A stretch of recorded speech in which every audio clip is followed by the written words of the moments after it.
सज धज के मैया मोरे आईनी हो हमरो अंगनेवा। सज धज के मैया मोरे आईनी हो हमरो अंगनेवा। गाई के गोबर से अंगना लिपाई, गाई के गोबर से अंगना लिपाई। फूलों से चौकी सजाई हो हमरो दुर्गा मैया। सज धज के मैया मोरे आईनी हो हमरो अंगनेवा।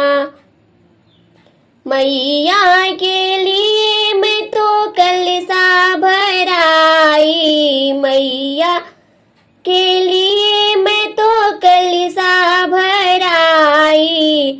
घिउआ के दीपक जलाई हो हमरो दुर्गा मैया।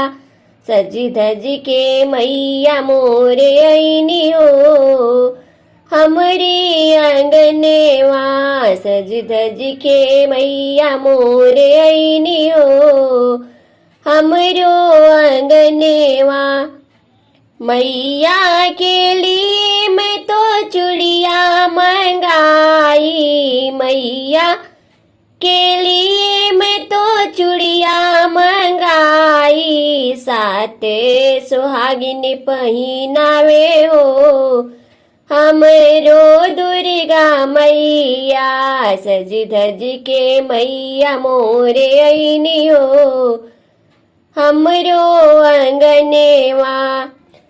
हलुआ और पूड़ी के भोग लगवनी, हलुआ और पूड़ी के भोग लगवनी।